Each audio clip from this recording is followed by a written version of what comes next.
بسم اللہ الرحمن الرحیم۔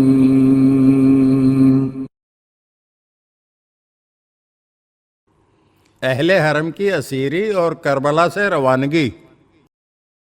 عاشور کے اگلے دن 11 محرم کو لشکر ابن سعد نے اپنے کشتوں کو دفنایا اور ظہر کے وقت کوفے کی جانب واپسی کے لیے رخت سفر باندھ لیا۔ ابن سعد نے حکم دیا کہ اہل حرم کو اسیروں کے مشابہ قافلے کی صورت میں کوفے کی جانب روانہ کیا جائے۔ جس طرح لشکر کوفہ نے امام حسین علیہ السلام اور ان کے اصحاب کا کوئی احترام نہیں کیا بلکہ ان کے ساتھ سنگ دلی اور بے رحمی سے پیش آئے، ویسے ہی انہوں نے امام حسین علیہ السلام کے اہل حرم کے حق میں ہر قسم کی اہانت سے کام لیا اور ان سے کمال قساوت و سنگ دلی کے ساتھ بہت برا رویہ اپنایا۔ انہوں نے اہل حرم کو بے محمل برہنہ پشت اونٹوں پر سوار کیا جن پر کوئی سائبان نہیں تھا، پھر انہیں نرغہ عادہ کے درمیان سے کھلے سر اور چہرے کے ساتھ غیر مسلم قیدیوں کی طرح لے چلے۔ اس وقت ان پر شدید ترین مصیبتیں پڑیں۔ جو غم اور مصائب ان پر ٹوٹے تھے ان کے آثار اہل حرم کے چہروں سے نمایاں تھے۔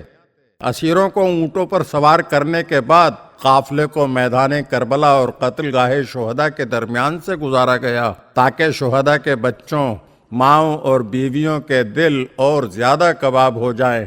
جیسے ہی اہل قافلے کی نگاہ شہداء کے پاک پیکروں پر پڑی، سب نے خود کو ایک ساتھ اونٹوں کی بلندی سے ایسے زمین پر گرایا جیسے خزاں کے موسم میں درخت سے پتے زمین پہ گرتے ہیں۔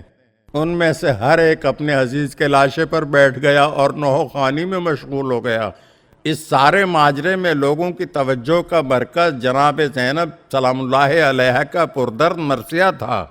جناب زینب نے پردرد انداز میں رسول اللہ صلی اللہ علیہ وآلہ وسلم کو مخاطب کر کے کہا، یا محمد، آپ پر ہمیشہ ملائکہ آسمان کا درود ہو۔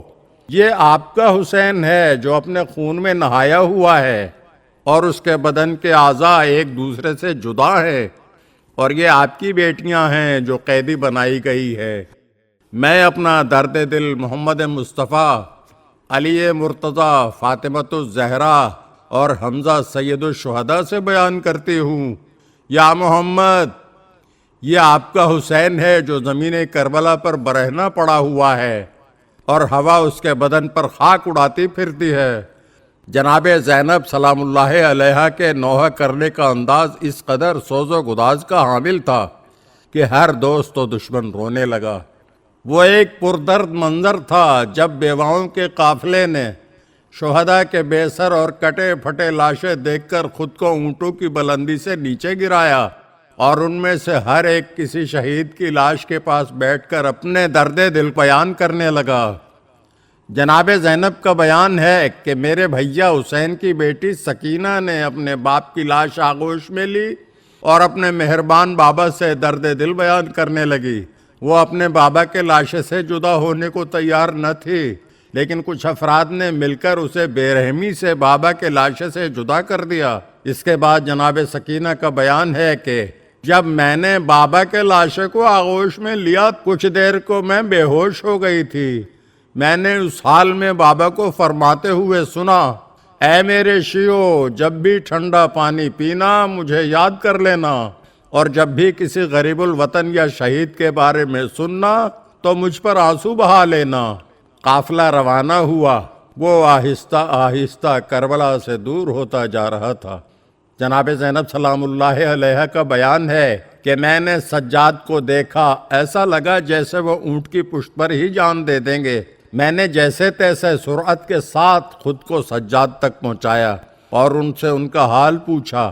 انہوں نے کہا، پھوپھی اماں، میں کس طرح بےتاب نہ ہوں جبکہ میرے آقا حسین، میرے بھائی، چچا کی اولادیں اور میرا پورا خاندان خاک کربلا پر اپنے خون میں غلطاں پڑا ہے۔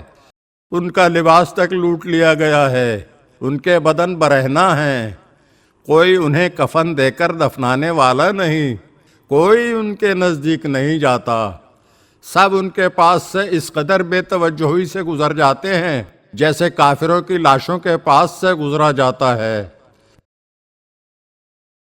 اگر آپ ہمارے چینل کی نئی ویڈیوز دیکھنا چاہتے ہیں تو ہمارے چینل کو سبسکرائب کریں اور گھنٹی کے بٹن کو دبائیے تاکہ ہر آنے والی ویڈیو آپ کو جلد موصول ہو سکے۔ اور ہاں، لائک اور شیئر ضرور کیجیے اور اپنے قیمتی کمنٹ سے ہمیں آگاہ کیجیے۔ شکریہ۔